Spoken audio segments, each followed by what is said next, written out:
मेरा सारा बचपन मेरे मामू के घर गुजरा और बचपन में ही मेरा रिश्ता मामू ने अपनी बेटी के साथ तय कर दिया। मैं और मेरी कजन एक साथ पड़े हुए हैं और हम दोनों को पता था कि बड़े होकर हमारी आपस में शादी हो जानी है। इसीलिए बचपन से ही हम दोनों में बेहद मोहब्बत थी।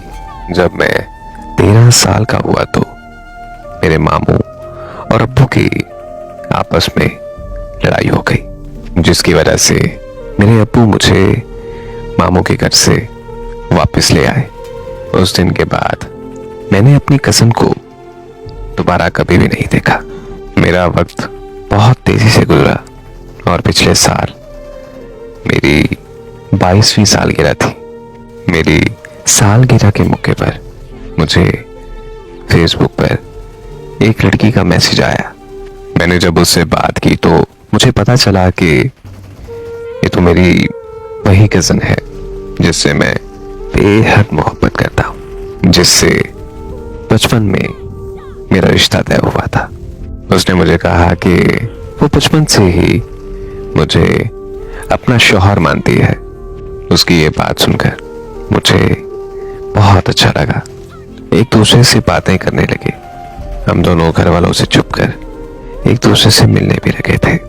हमारा प्यार पहले से बहुत गहरा होता गया और हमें लगता था कि एक दिन हमारे घर वालों की सुलह हो जाएगी और तब वो हमारी शादी के लिए भी मान जाएंगे।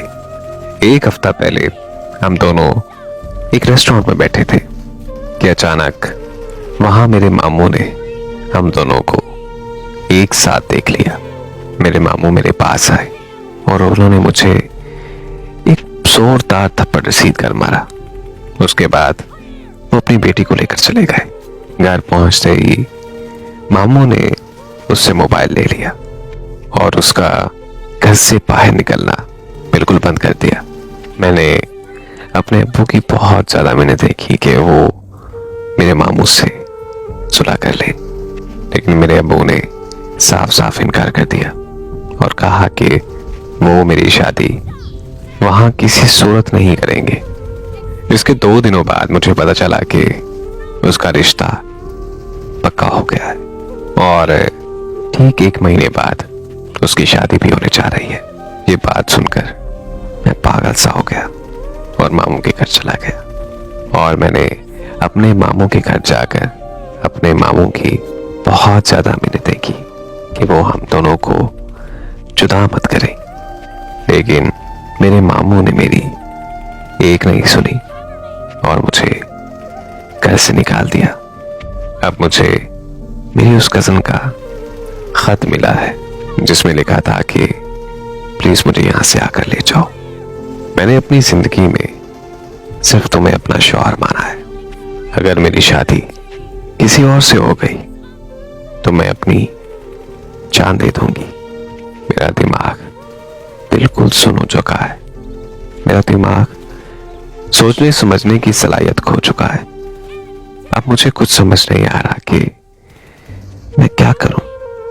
मैं किसको जाकर अपना दुख सुनाऊं? कोई भी मेरा साथ देने को तैयार नहीं है।